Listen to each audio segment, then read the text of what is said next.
الحمدللہ نحمدہ ونستعینہ ونستغفرہ ونؤمن بہ ونتوکل علیہ ونعوذ باللہ من شرور انفسنا ومن سیئات اعمالنا من یہدہ اللہ فلا مضل لہ ومن یضللہ فلا ہادی لہ ونشہد ان لا الہ الا اللہ وحدہ لا شریک لہ ونشہد ان سیدنا محمدا عبدہ ورسولہ ارسلہ بالہدی ودین الحق لیظہرہ علی الدین کلہ وکفی باللہ شہیدا فصلی اللہ علیہ وسلم تسلیما کثیرا کثیرا اما بعد فاعوذ باللہ من الشیطان الرجیم بسم اللہ الرحمن الرحیم یا بنی اقم الصلاۃ وامر بالمعروف وانہی عن المنکر واصبر علی ما اصابک ان ذالک من عزم الامور۔ محترم بزرگوں، دوستوں، عزیزوں اور بھائیوں، اللہ تعالیٰ کا دین جو ہمیشہ سے تھا اور اللہ تعالیٰ کے فضل و کرم سے ہمیشہ رہے گا، نوع انسانی کے نام سب سے پہلے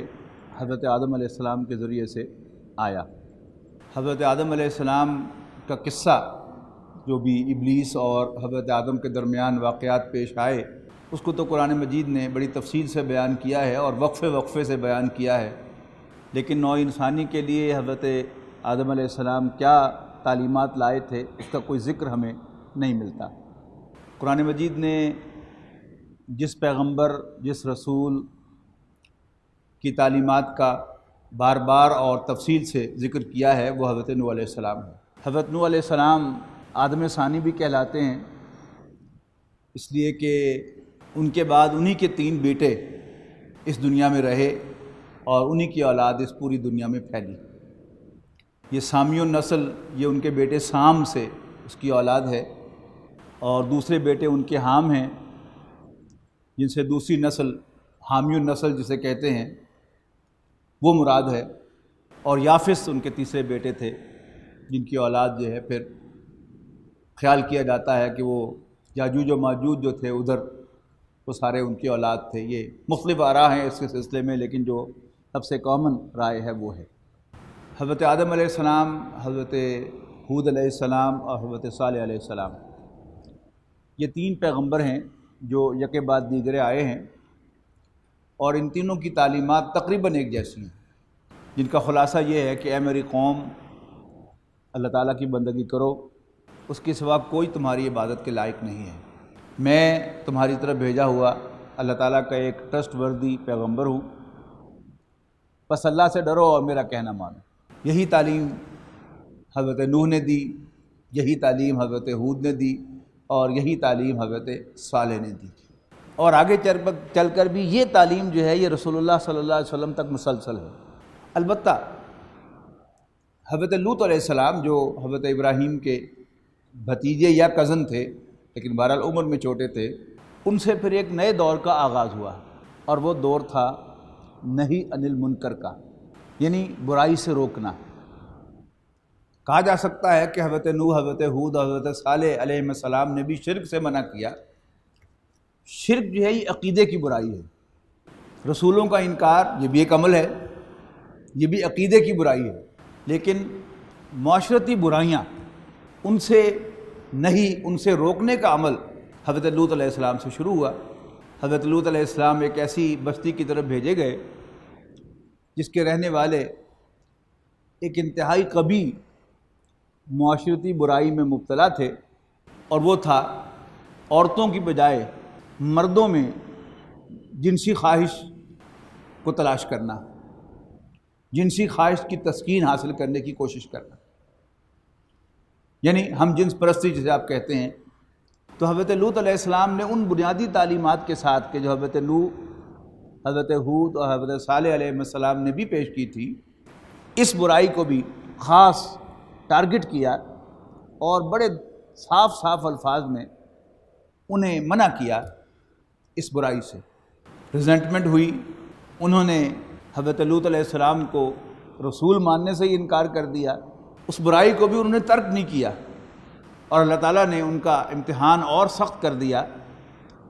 کہ وہ فرشتے کے جو عذاب لے کر آئے تھے اس قوم کے لیے، اللہ تعالیٰ نے انہیں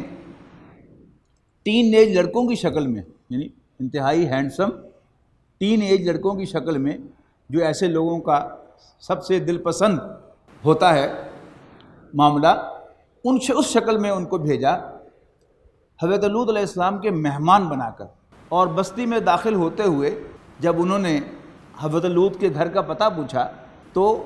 آنن فاندن یہ خبر پورے قصبے کے اندر پھیل گئی کہ لوط کے ہاں آج بڑے خوبصورت جوان لڑکے آئے ہیں، لہذا گاؤں کے سارے بڑے سردار کے جو اس حرکت میں ملوث تھے انہوں نے آ کر حضرت لوط کے گھر کا گھیراؤ کر لیا اور باقاعدہ دروازہ کھٹکھٹا کر حضرت لوط علیہ السلام سے تقاضا کیا کہ اپنے مہمانوں کو ہمارے حوالے کرو۔ حضرت لوط علیہ السلام نے بڑی بے چارگی کے ساتھ اللہ تعالیٰ کا جو عذاب اس قوم پر آیا، جب آپ ان آیات کو پڑھتے ہیں تو محسوس ہوتا ہے کہ واقعی وہ قوم اس عذاب کی مستحق تھی کہ حضرت لوط علیہ السلام یہ تو پہلے سے انہیں کہتے تھے ہمیشہ کہ یہ تم کیا حرکت کرتے ہو، اللہ تعالیٰ نے تمہاری اس خواہش کو پورا کرنے کے لیے جو مخلوق بنائی ہے یعنی عورتیں، ان کی بجائے تم اپنے جیسے مردوں کے اندر دلچسپی لیتے ہو، باز آ جاؤ اس حرکت سے۔ یعنی وہ کہتے تو رہتے تھے لیکن جب فرشتے ٹین ایج لڑکوں کی شکل میں ان کے گھر میں آ گئے اور قوم نے آ کر ان سے تقاضا کیا کہ یہ مہمان ہمارے حوالے کرو، تو ان کی بے چارگی کا ظہور ہوا کہ انہوں نے کہا کہ نہیں یہ میرے مہمان ہیں، میں یہ تمہارے حوالے نہیں کر سکتا۔ اور پرانی روایت جو ہے وہ یہی ہے کہ مہمان جس کا ہو وہی اسے کھلاتا پلاتا ہے، اسے دوسرے کے حوالے نہیں کرتا۔ اور قبائلی علاقوں میں جہاں ابھی تک قبائلی رواج ہے وہاں باقاعدہ اس پر لڑائیاں بھی ہوتی ہیں اور قتل بھی ہوتے ہیں کہ جیسے کوئی مہمان کسی کے ہاں آیا ہوا ہے اور وہ نماز پڑھنے کے لیے مسجد جائے اور مسجد سے اسے کوئی اور اپنے گھر لے جائے اور کھانا کھلا دے، تو قبائلی جو روایات ہیں اس کے مطابق یہ اصل میزبان کی بے عزتی ہے کہ اس کا مہمان کہیں کسی اور سے گھر سے جا کر کھانا کھائے۔ تو اس پر بڑی سخت لڑائیاں آج بھی ہوتی ہیں قبائلی علاقوں میں۔ تو حضرت لوط علیہ السلام نے بڑی بے چارگی کے ساتھ ان سے کہا کہ تم اگر اپنی جنسی خواہش پورا کرنا چاہتے ہو تو میں اپنی بیٹیاں تم سے نکاح سکتا ہوں، اپنی بیٹیاں تمہارے نکاح میں دے سکتا ہوں، لیکن میں مہمانوں کو حوالے نہیں کر سکتا۔ یعنی ابھی تک ان مہمانوں نے اپنا تعارف نہیں کروایا تھا حضرت لوط علیہ السلام سے کہ ہم اللہ کے بھیجے ہوئے فرشتے ہیں۔ یہ تو جب انہوں نے انتہا کر دی تو حضرت لوط علیہ السلام سے ان فرشتوں نے کہا کہ آپ گھبرائیے مت، ہم اللہ کے بھیجے ہوئے فرشتے ہیں اور ہم تو بھیجے ہی ان کی خبر لینے کے لیے گئے ہیں۔ اور پھر وہ بدترین عذاب ان پر آیا کہ اس پوری بستی کو اٹھا کر فرشتوں نے اونچا لے جا کے اس کو الٹا کر دیا اور پھر ان پر پتھر برسائے جن کے بارے میں ڈسکرپشن قرآن مجید کی یہ ہے مسومۃ عند ربک للمسرفین، حد سے بڑھنے والوں کے لیے تیرے رب کی طرف سے نشان زدہ تھے۔ جیسے میزائل ہوتا ہے کہ میزائل جو ہے اس کو ٹارگٹ جو ہے اس کے اندر فیڈ کیا ہوا ہوتا ہے کہ اس کا ٹارگٹ یہ ہے، اور میزائل پھر اپنے ٹارگٹ کو جا کے تلاش کرتا ہے اور پھر وہیں جا کر وہ لگتا ہے۔ تو اللہ تعالیٰ نے وہ جو پتھر فرشتوں نے پھینکے تھے اللہ تعالیٰ کی طرف سے، تو وہ نشان زدہ تھے کہ یہ فلاں سردار کو جا کے لگے گا، یہ فلاں بدمعاش کو جا کے لگے گا، یہ اس باغی کو جا کے لگے گا، یہ اس مسرف کو جا کے لگے گا، حد سے بڑھنے والے کو۔ حضرت لوط علیہ السلام کے بعد جو اگلے پیغمبر تشریف لائے جن کا قرآن مجید میں بار بار ذکر ہے وہ حضرت شعیب علیہ السلام تھے۔ حضرت شعیب علیہ السلام نے بھی اولاً وہی پیغام دیا اپنی قوم کو، اعبدوا اللہ، اللہ کی بندگی کرو، ما لکم من الہ غیرہ، اللہ تعالیٰ کے سوا کوئی تمہاری عبادت کے لائق نہیں ہے، اور اپنا تعارف کروایا کہ میں اللہ تعالیٰ کی طرف سے تمہاری طرف بھیجا ہوا ایک امانت دار ٹرسٹ وردی پیغمبر ہوں، بس اللہ سے ڈرو اور میرا کہنا مانو۔ اور پھر آپ نے نہی عن المنکر کیا۔ واقعتاً واعظ میں اور نہی عن المنکر میں بڑا بنیادی فرق ہے۔ یعنی واعظ کے اندر بھی انسان کو برائیوں سے روکا جا سکتا ہے، لوگوں کو کہ بھائی ایسا نہ کیا کرو، ایسا نہ کیا کرو، ایسا نہ کیا کرو، لیکن نہی عن المنکر یہ ہے کہ جب آپ کے سامنے کوئی برائی ہو تو آپ کھلے کھلے الفاظ میں جا کر کہیں کہ یہ کام چھوڑ دو۔ حضرت شعیب علیہ السلام جس قوم کی طرف بھیجے گئے تھے وہ مدین میں واقع تھی، اور مدین شہر جو تھا یہ عرب کے دو بڑے تجارتی راستوں کے سنگم پر واقع تھا، یعنی جو شمالاً جنوباً جو سڑک چلتی تھی اور جو شرقاً غرباً چلتی تھی، ان دونوں کا سنگم، لہذا ہر چار طرف سے مال وہاں پر آتا تھا اور پھر آگے باقی تین اطراف کو جاتا تھا۔ تو ان لوگوں نے یہاں پر اپنی دکانیں بنا لی تھیں اور وہاں پر وہ مال رکھ کر من مانی کرتے ہوئے بیچتے تھے کہ ادھر کا مال بھی میری دکان پہ آئے، ادھر کا بھی میری دکان پہ آئے، ادھر کا بھی اور ادھر کا بھی، اور پھر میں جو چاہے دام وصول کروں اور جیسے چاہے میں گاہکوں کو ایکسپلائٹ کروں۔ اب بددیانتی سے روکنے کا ایک طریقہ کیا ہے کہ واز کے اندر ان جنرل منع کیا جائے انہیں برائیوں سے، لیکن اصل نہی عن المنکر جو ہے وہ یہ ہے کہ واضح طور پر ایسا کرنے والوں کو روکا جائے کہ ایسا مت کرو۔ مثال کے طور پر آپ کے علم میں آئے کہ آپ کے ساتھ والی دکان میں 2 نمبری ہوتی ہے، ناپ تول میں کمی کی جاتی ہے، آپ چل کر جائیں ساتھ والی دکان میں اور اسے کھلے کھلے الفاظ میں کہیں کہ یہ جو تم کرتے ہو یہ غلط ہے، ایسا مت کیا کرو، اللہ تعالیٰ کے عذاب کو دعوت نہ دیا کرو، تمہیں اس لینے کے دینے پڑیں گے قیامت کے روز۔ یہ ہے نہی عن المنکر۔ یا آپ کو پتہ چلے کہ آپ کے ساتھ والی فیکٹری میں جو مال تیار ہوتا ہے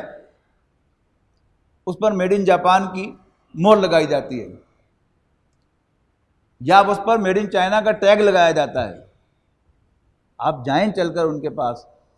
اور ان سے کہیں اللہ سے ڈرو، یہ دھوکہ دہی مت کرو۔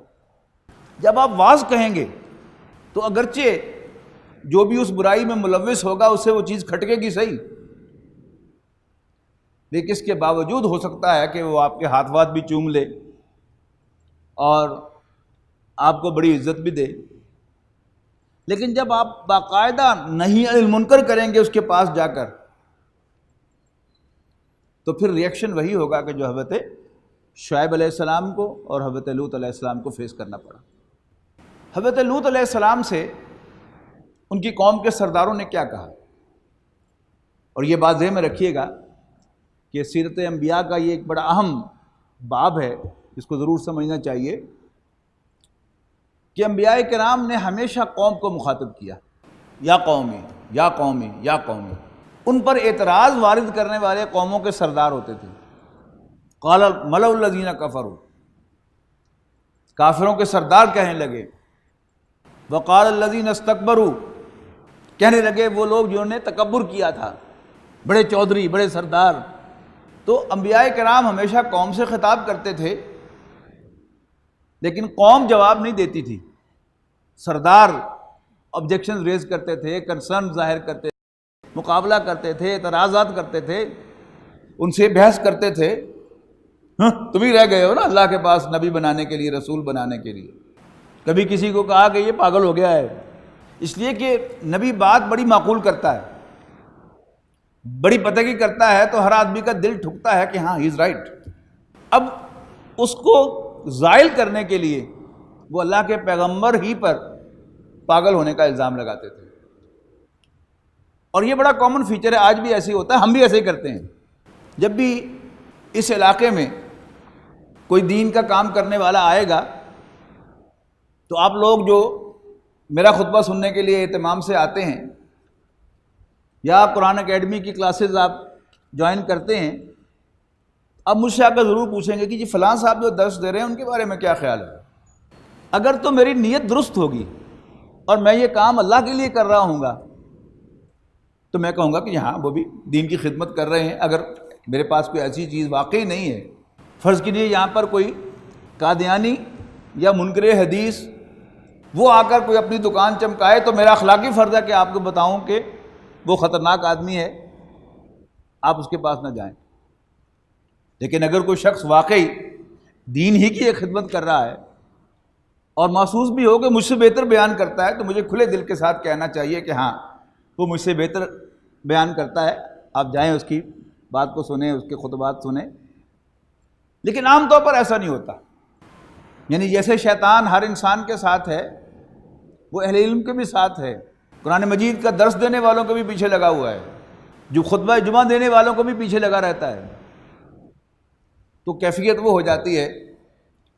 کہ ایک بہت بڑے عالم جب بستر مرگ پر تھے تو بڑے پریشان تھے۔ ان کے شاگردوں نے حیران ہو کر پوچھا کہ حضرت آپ موت سے ڈرتے ہیں؟ تو فرمانے لگے کہ نہیں، میں موت سے نہیں ڈرتا، مجھے دراصل ایک لڑکے سے بہت ڈر لگ رہا ہے کہ اگر اس نے میرا گریبان پکڑا تو پھر مجھے کون چھڑائے گا۔ طلباء کو کچھ سوء ظن ہوا، بدگمانی ہوئی اپنے استاد کے بارے میں کہ پتہ نہیں کسی لڑکے کے ساتھ کوئی برا فعل قوم لوط والا کر بیٹھے تھے کہ اس کی انہیں بڑی پریشانی ہے۔ خود ہی انہوں نے وضاحت فرمائی کہ ایک ماں اپنے بچے کو لے کر آئی مسجد میں میرے پاس کہ اس بچے کو قرآن پڑھائیں، اور یہ پرانا روایت کی انداز ہے کہ بچے کو استاد کے پاس چھوڑ کر استاد سے کہا جاتا تھا کہ جی چمڑی آپ کی، ہڈیاں ہماری، بس بچے کو تعلیم دیں آپ، یعنی بے شک اسے ماریں پیٹیں لیکن انسان بنا دیں، تہذیب سکھا دیں، بے شک تادیبی کارروائی کریں ادب سکھانے کے لیے۔ کہتے میں نے بچے کو قاعدے کا سبق دیا، پہلا لفظ پڑھایا الف، تو بچہ کہتا ہے استاد جی یہ ڈنڈا تو ایک ہے، آوازیں تین کیوں ہیں؟ یعنی الف کی آواز، لام کی آواز اور فا کی آواز۔ استاد نے کہا پڑھو الف، تو کہتا ہے استاد جی یہ ڈنڈا ایک ہے، آوازیں تین کیوں ہیں؟ کہتے ہیں مجھے خیال آیا کہ اگر اس گاؤں میں یہ بچہ پڑھ گیا تو پھر مجھے کون پوچھے گا، شیطان آ گیا نا غالب۔ تو شام کو جب اس کی ماں لینے کے لیے آئی تو میں نے اس کی ماں سے کہا کہ اس بچے میں پڑھنے لکھنے کی صلاحیت نہیں ہے، اس کو کسی کام پر لگاؤ۔ اب میں سوچتا ہوں کہ اگر اس بچے نے میرا گریبان پکڑا تو پھر مجھے کون چھڑائے گا؟ تو حضرت لوط علیہ السلام نے انہیں منع کیا تو قوم کے سرداروں نے ان سے رد و قدا کی۔ حضرت نوح علیہ السلام نے قوم کو منع کیا تو قوم کے چودھریوں نے ان سے بحث کی۔ اسی طرح حضرت ہود علیہ السلام، حضرت صالح علیہ السلام، سب کا معاملہ یہی ہے کہ وہ قوم سے خطاب کرتے تھے اور قوم کے سردار ان سے بحث کرتے تھے اور انہیں نیچا دکھانے کی کوشش کرتے تھے۔ حضرت لوط علیہ السلام سے جب انہوں نے کھلے کھلے الفاظ میں نہی عن المنکر فرمایا، انہیں برائی سے منع کیا، تو پتہ انہوں نے جواب کیا دیا حضرت لوط علیہ السلام کو، اخرجوہم من قریتکم انہم اناس یتطہرون، کرو نے اپنی بستی چو باہر بڑے حاجی بڑے پھر دے۔ اور قرآن مجید یہ بات کیوں بیان کرتا ہے؟ یاد رکھیے قرآن مجید قصے کہانیوں کی کتاب نہیں ہے، یہ ہدایت کی کتاب ہے۔ اس میں کوئی قصہ، کوئی کہانی پرانی نہیں ہے، زندہ کہانیاں ہیں یہ سب۔ آج بھی ہم میں سے کوئی نہی عن المنکر کا فریضہ ادا کرے گا، مثال کے طور پر کسی کمیونٹی کے اندر، علاقے کے اندر، رہائشی کالونی کے اندر کوئی نائٹ کلب بننے لگے اور آپ اس کے مقابلے میں کھڑے ہو جائیں کہ نہیں یہ نہیں بننے دیں گے ہم، آپ یہ ایزیوم کریں گے، آپ کا خیال ہوگا کہ سب لوگ میرا ساتھ دیں گے کہ میں سب بہو بیٹیوں کی عزت و آبرو کی حفاظت کے لیے آگے آیا ہوں، لیکن آپ کا یہ خیال خام ثابت ہوگا، الٹا آپ ہی سے لوگ کہیں گے آپ کو اچھا نہیں لگتا تو آپ چھوڑ دیں یہ بستی، آپ چھوڑ دیں یہ کالونی، آپ چھوڑ دیں یہ آبادی۔ یعنی اگر حضرت لوط علیہ السلام سے یہ کہا گیا، اور حضرت لوط علیہ السلام کا زمانہ جو ہے آج سے تقریباً 4000 سال پرانا ہے، پھر آپ خود تصور کیجئے آج کیا ہوگا جب ہر گھر میں ریڈیو، ٹی وی، انٹرنیٹ کے ذریعے سے ناچ گانے ہو رہے ہیں، باپ اور بیٹی اکٹھے بیٹھ کر ٹی وی دیکھ رہے ہیں، بھائی اور بہن اکٹھے بیٹھ کر فوش موویز دیکھ رہے ہیں، آج کیا جواب ملے گا آپ کو؟ اور حضرت شعیب علیہ السلام سے کیا کہا گیا؟ کیا اے شعیب تیری نماز تمہیں یہ کہتی ہے کہ ہم اپنے مالوں میں منمانی کرنا چھوڑ دیں؟ مال ہمارا ہے، تم کون ہو؟ تم ہمیں لگنا؟ یعنی تمہاری نماز مطلب کیا ہے؟ اس کو ذرا کھولیں، محاورے کے اندر کیا ہے؟ ہاں تم بڑے نیک آدمی ہو۔ اب حضرت شعیب سے یہ بھی کہا گیا ہمارا تو خیال تھا کہ تم اس قوم کی قیادت کرو گے اور اس کو آسمان تک پہنچا دو گے، تمہیں کیا ہو گیا ہے؟ بس تم اللہ اللہ کرو، نمازیں پڑھو، ہمیں ہمارا کام کرنے دو، تم اپنا کام کرتے چلے جاؤ۔ کیا تمہاری نمازیں تمہیں یہ کہتی ہیں کہ ہم اپنے مالوں میں منمانی نہ کریں؟ اور یہ سلسلہ حضرت عیسیٰ علیہ السلام تک چلا، اس لیے کہ حضرت عیسیٰ علیہ السلام کوئی نئی شریعت لے کر نہیں آئے تھے۔ حضرت عیسیٰ علیہ السلام یہودی تھے، بنی اسرائیل میں سے تھے، انہی کے چشم و چراغ تھے، اور باوجود اس کے کہ ان کے بہت سے معجزات وہ بہت پہلے سے دیکھ چکے تھے۔ حضرت مریم جب انہوں نے تہمت لگائی تو حضرت عیسیٰ علیہ السلام نے خود ماں کی گود میں سے بول کر اپنی ماں کا دفاع کیا، اور اس وقت کہہ دیا تھا کہ انی عبداللہ، میں اللہ کا بندہ ہوں، آتانی الکتاب وجعلنی نبیا، اللہ تعالیٰ نے مجھے کتاب عطا فرمائی ہے اور مجھے نبی بنایا ہے۔ لیکن جب حضرت عیسیٰ علیہ السلام نے یہودی علماء پر تنقیدیں شروع کی، اور وہ تنقیدیں بھی بڑی زوردار تنقیدیں ہیں، کہیں انہیں کہا کہ تم مردے ہو، مردے، تمہاری حیثیت قبروں سے زیادہ نہیں ہے جن پر صرف چونا کر دیا گیا ہے اور وہ بڑی خوبصورت لگتی ہیں، لیکن تمہارے اندر روح مر چکی ہے، انسانیت ختم ہو چکی ہے تمہارے اندر سے۔ کہیں انہیں کہا کہ سانپ کے سپولیو، تمہاری حرکتیں درست نہیں ہیں،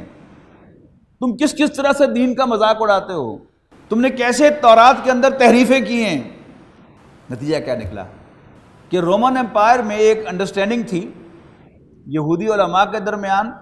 کلرجی کے درمیان اور رومن امپائر کے درمیان، کہ پیرلل کورٹس چلتے تھے۔ رومن امپائر کے تحت بھی عدالتیں تھیں اور یہودی علماء کے بھی کورٹس تھے، عدالتیں تھیں۔ انڈرسٹینڈنگ یہ تھی کہ یہودی کورٹس جس کو بھی سزا دیں گے، سزا سنائیں گے، تو رومن امپائر پابند ہوگی کہ اس کورٹ کی سزا کو ایگزیکیوٹ کرے، اس کو عمل میں لائے۔ یہودی کورٹس کے اندر حضرت عیسیٰ علیہ السلام کو کنوکٹ کیا گیا، ان پر الزام لگایا گیا، یعنی وہی جو پہلی بات جو پہلے معجزے کے ذریعے سے وہ جان چکے تھے کہ نہیں، حضرت عیسیٰ علیہ السلام جو ہے یہ اللہ کا حکم ہے اور معاذ اللہ یہ کسی بدکاری کی پیداوار نہیں ہے۔ پھر دوبارہ وہی الزام دہرایا، اور حضرت عیسیٰ علیہ السلام کے تمام معجزات کو جادو قرار دیا، اور جیسے جادو شریعت محمدی میں حرام ہے صلی اللہ علیہ وسلم، اسی طرح شریعت موسوی کے اندر بھی علیہ الصلوۃ والسلام جادو حرام تھا۔ تو پہلے تو انہیں بدکاری کا نتیجہ قرار دیا، اور ساتھ ہی ان کے معجزات کو جادو قرار دیا، اور جادو جو ہے یہ کفر ہے، لہذا حضرت عیسیٰ علیہ السلام کو مرتد قرار دیا، کافر قرار دیا، اور بار بار زبان پہ لاتے ہوئے بھی وہ لفظ جو ہے وہ شرم آتی ہے، اللہ تعالیٰ کا اتنا جلیل القدر پیغمبر اور اس کے بارے میں وہ الزام۔ اور فائنلی انہوں نے فیصلہ سنا دیا کہ حضرت عیسیٰ علیہ السلام معاذ اللہ واجب القتل ہیں، اور وہاں مارنے کا ایک انداز جو رائج تھا وہ کیا تھا؟ سولی دینا۔ پھانسی اور سولی میں فرق ہے، پھانسی تو ہوتی ہے نا کسی کے گلے میں پھندا ڈال کر اس کو اس کے ساتھ لٹکا دیا جائے تو اس سے پھر اس کی اسپائنل کارڈ جو ہے وہ ٹوٹ جاتی ہے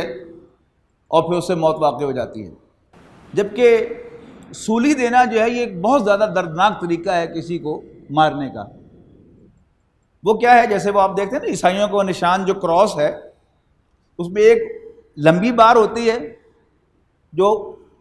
تقریباً اس کے ٹاپ کے قریب تھوڑا سا فاصلہ چھوڑ کر ایک ہاریزونٹل بار ہوتی ہے۔ کیا جاتا ہے کہ کسی شخص کو جس کو یہ سزا دینی ہو سولی کی، اس کو اس تختے کے اوپر رکھ کے اس کے ہاتھوں اور اس کے پاؤں میں کیل ٹھونک دی جاتے تھے، اور پھر اس بار کو زمین کے اندر گاڑ دیا جاتا تھا تاکہ وہ عبرت بن جائے، یعنی کیل گڑے ہوئے ہیں لہذا وہ ہاتھ پاؤں مار نہیں سکتا،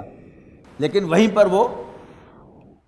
تڑپ تڑپ کر سسک کر مرے گا، آہستہ آہستہ بلیڈنگ کے ساتھ۔ جو درد ہوگی اس کو وہ اپنی جگہ پر ہوگی، لیکن جو موت واقع ہوگی وہ بلیڈنگ کے ذریعے ہوگی۔ اس کو 2 گھنٹے لگ جائیں، 4 گھنٹے لگ جائیں، 8 گھنٹے لگ جائیں، یہ اس کی موت کا واقع ہوگی۔ یہ فیصلہ ہوا، اور حضرت عیسیٰ علیہ السلام کو فرد جرم عائد کر کے سزا سنا دی گئی۔ اب قاعدے کے مطابق اس سزا کو ایگزیکیوٹ کرنا تھا رومن امپائر نے، لہٰذا ان کے جو ڈیتھ وارنٹ تھے وہ اس علاقے کے گورنر کے پاس پہنچے۔ وہ جانتا تھا کہ یہ سارے الزامات غلط ہیں، لہٰذا عیسائیوں کی ٹریڈیشن کے مطابق بعض موویز میں وہ دکھا دیتے ہیں، جو ایسٹر اور کرسمس پر دکھاتے ہیں، کہ اس نے ایک پانی کا بڑا سا باؤل منگوایا اور اس میں ہاتھ دھو کر اس نے کہا کہ میں جیزس کے یعنی عیسیٰ علیہ السلام کے خون سے اپنے ہاتھ جو ہیں وہ صاف رکھتا ہوں، میں صرف وہ فرض ادا کر رہا ہوں جو میری ذمہ داری ہے ریاست کی طرف سے، ورنہ میں اس جرم میں شریک نہیں ہوں۔ آئی واش آف مائی ہینڈس۔ اللہ تعالیٰ نے کیا بندوبست کیا؟ ہمارے عقیدے کے مطابق، ہمارے ایمان کے مطابق اللہ تعالیٰ نے کوئی ایسا کنفیوژن پیدا کیا کہ جس کے ذریعے سے حضرت عیسیٰ علیہ السلام سولی پر نہیں چڑھے، بلکہ ان کا وہ حواری سولی پر چڑھا کہ جس نے حضرت عیسیٰ علیہ السلام کی مخبری کی تھی۔ یعنی حضرت عیسیٰ علیہ السلام جو دعوت دیتے تھے اپنے حواریوں کے ساتھ، بستی بستی کریا ایک آبادی سے دوسری آبادی میں، دوسری سے تیسری آبادی میں، اور جب انہیں خبر ہو گئی اس فیصلے کی تو ایک باغ کے اندر انہوں نے پناہ لی۔ وہیں ان کے ساتھ ان کے حواری ہوتے تھے۔ کھانا لینے کے لیے ایک حواری کو بھیجا گیا شہر، کھانا لے کے آؤ، اور سپاہی جو تھے رومن امپائر کے وہ ڈھونڈتے پھر رہے تھے، تو انہیں کسی نے پوچھا کہ بتاؤ عیسیٰ کا پتہ بتاؤ، تو کسی نے کہا کہ یہ اس سے قریبی ساتھیوں میں سے ہے، اس سے پوچھو۔ تو سپاہیوں نے اس کو پکڑ لیا، اس حواری کو، اسے کہا کہ پتہ بتاؤ، اس نے کہا کہ نہیں میں نہیں بتا سکتا۔ انہوں نے اس کو رشوت دینی آفر کرنی شروع کی، اور عیسائیوں کے روایت کے مطابق 30 سلور کوائن، یعنی سلور کے چاندی کے 30 سکے، جو بہت بڑی ویلیو ہوگی اس وقت، اس پر وہ راضی ہو گیا اور اس نے خبر دے دی کہ فلاں باغ کے اندر ہیں۔ تو سپاہیوں نے کہا کہ ہم تو اس کو پہچانتے نہیں، اس کی نشانی بتاؤ۔ پہلے انہوں نے کہا کہ باغ کی نشاندہی کرو، کون سا باغ، ہمیں تو نہیں پتا۔ وہ باغ نے کہا نہیں، ایسے نہیں۔ اب ظاہر ہے کہ وہ رشوت قبول کر چکا تھا، اب وہ کانا ہو گیا تھا ان کے سامنے۔ تو اس نے کہا کہ ٹھیک ہے میں تمہارے آگے آگے چلوں گا، یہ میرے لیے ممکن نہیں ہے کہ میں جا کر اشارہ کر کے تمہیں بتا سکوں کہ یہ چیزیں ہیں، بلکہ تم میرے پیچھے پیچھے باغ میں آ جانا کچھ فاصلے کے بعد،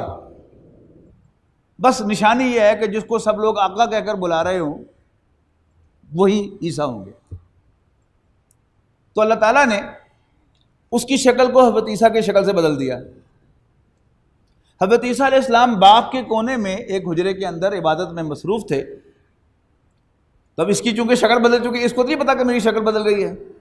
اور یہ حواریوں کے پاس پہنچا، کچھ فاصلے پر سپاہی بھی آ رہے تھے، تو باقی سب حواریوں نے اسی کو آقا کہہ کر بلایا اور آگے بڑھے دیدار کرنے کے لیے۔ جیسے عام مرشدین کے ہاں آپ جاتے ہیں تو مرشد اگر اپنے تخلیے میں ہوں تو مرید باہر انتظار کر رہے ہوتے ہیں، اور جو ہی وہ تشریف لاتے ہیں تو لوگ آگے بڑھ کر ان کا استقبال کرتے ہیں، ہاتھ چومتے ہیں۔ تو سارے حواری حضرت عیسیٰ علیہ السلام کی طرف اپنے خیال میں بڑھے کہ ہم حضرت عیسیٰ کی طرف بڑھ رہے ہیں، لیکن ہتا وہ حواری آقا کہہ کر سپاہیوں نے اسی کو پکڑا اور اسی کو سولی چڑھا دی۔ یہ تو بہرحال اللہ تعالیٰ کا انتظام تھا۔ میں عرض کر رہا تھا کہ نہی عن المنکر، حضرت شعیب کے ساتھ کیا ہوا، حضرت لوط علیہ السلام کے ساتھ کیا ہوا، اور حضرت عیسیٰ علیہ السلام کے ساتھ کیا ہوا، کہ نہی عن المنکر کبھی بھی ٹالریٹ نہیں کیا جاتا۔ آج ابتدا میں نے سورہ لقمان کی جو آیت آپ کو سنائی ہے، اس میں حضرت لقمان علیہ السلام اپنے بیٹے کو نصیحت فرماتے ہیں، یا بنی اقم الصلاۃ، بیٹا نماز قائم کرنا، وامر بالمعروف، اور اچھی باتوں کا حکم دینا، ونہا عن المنکر، اور برائی سے روکنا، واصبر علی ما اصابک، اور پھر اس راستے میں تم پر جو بیتے اس پر صبر کرنا، ان ذالک من عزم الامور، یقیناً یہ بڑی ہمت کے کاموں میں سے۔ نبی اکرم صلی اللہ علیہ وسلم نے بھی نہی عن المنکر کی بہت تاکید کی ہے، یعنی دین کا پہنچانا، واز کہنا، یہ تو ذمہ داری ہے ہی ہے، لیکن علیحدہ سے نبی اکرم صلی اللہ علیہ وسلم نے نہی عن المنکر پر بہت زور دیا ہے۔ ایک روایت کے مطابق آپ نے فرمایا کہ من رأى منکم منکرا فلیغیرہ بیدہ، تم میں سے جو شخص برائی کو دیکھے اسے چاہیے کہ اسے ہاتھ سے روک دے، فإن لم یستطع فبلسانہ، اگر اس کی قدرت نہ رکھتا ہو تو زبان سے برا کہے، زبان سے روکے، فإن لم یستطع فبقلبہ، اور اگر اس کی بھی طاقت نہ ہو تو پھر کم سے کم دل سے برا جانے بذالک اضعف الایمان، اور یہ ایمان کا کمزور ترین درجہ ہے۔ لیکن سیرت النبی جو ہمارے سامنے ہے، جس پر ہم تفصیل سے مطالعہ کر چکے ہیں، اس میں ایک اور بڑا اہم سبق ہے۔ اگرچہ اس ترتیب میں تو آپ نے سب سے اعلیٰ درجہ کس کو قرار دیا ہے؟ ہاتھ سے روکنے والے کو۔ اللہ تعالیٰ نے دو شخصیتوں کو قرآن مجید میں اسوہ حسنہ قرار دیا ہے، ایک کو تو خوب جانتے ہیں ہم، رسول اللہ صلی اللہ علیہ وسلم، اور دوسرے حضرت ابراہیم علیہ السلام کو بھی قرآن مجید میں اسوہ حسنہ کہا گیا ہے، بہترین نمونہ۔ لیکن یہ دونوں نمونے ایک دوسرے سے مختلف ہیں۔ یعنی اس وقت جو سب سے بڑی برائی ہو رہی تھی حضرت ابراہیم علیہ السلام کے دور میں، وہ کیا تھی؟ شرک، بت پرستی۔ حضرت ابراہیم علیہ السلام نے پہلا ہی موقع پا کر بتوں کو توڑ دیا اور قوم کی منہ سے نکلوا لیا کہ یہ ان کے کام کے نہیں ہیں۔ یعنی کہتے تو رہتے تھے، الٹا انہیں کہتے تھے کہ یہ جو تم بتوں کو کرٹیسائز کرتے رہتے ہو، ان کا سایہ تم پر پڑے گا، مارے جاؤ گے۔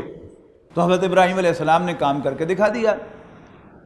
ایک دن کسی میلے میں سب لوگ باہر گئے تھے، حضرت ابراہیم علیہ السلام جان بوجھ کر نہیں گئے،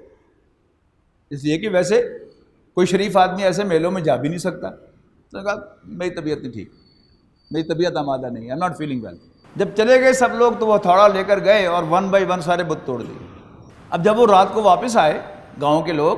تو اکثر نوجوان تو تھکے ہارے سارا دن کے میلے میں کھیل کود بھی ہوا ہوگا، کشتیاں بھی ہوئی ہوں گی، دوڑیں بھی لگی ہوں گی، جا کے سو گئے ہوں گے۔ لیکن کچھ بوڑھے بزرگ جیسے ہمارے ہاں عشاء پڑھے بغیر وہ نہیں سوتے، تو وہ اپنی عشاء پڑھنے کے لیے وہاں گئے ہوں گے بت خانے میں، اور وہاں دیکھا کہ سب بت ٹوٹے پڑے ہیں، تو شور مچ گیا ایک دم۔ سب لوگ اکٹھے ہو، کیا ہوا کیا ہوا؟ ہمارے بت تو کوئی توڑ گیا ہے۔ انہوں نے کہا ہو نہ ہو یہ ابراہیم کا کام ہے، بلاؤ اس کو۔ تو حضرت ابراہیم علیہ السلام کو بلایا گیا اور ان سے بڑی سختی سے پوچھا گیا کہ تم نے یہ حرکت کی؟ حضرت ابراہیم علیہ السلام نے کہا یہ تمہارے بڑے نے کی ہوگی، ہتھوڑا بھی اس کے پاس ہی ہے جو حضرت ابراہیم علیہ السلام نے اس کے ہاتھ کے ساتھ یوں کر ٹکا دیا تھا۔ تو کہنے لگے ابراہیم تمہیں پتہ ہی ہے کہ یہ بولتے نہیں ہیں۔ اب یہ جملہ حضرت ابراہیم نے ان کی زبان سے نکلوانے کے لیے یہ سارا سین سیٹ کیا تھا۔ تو کہا فٹے منہ تاڑے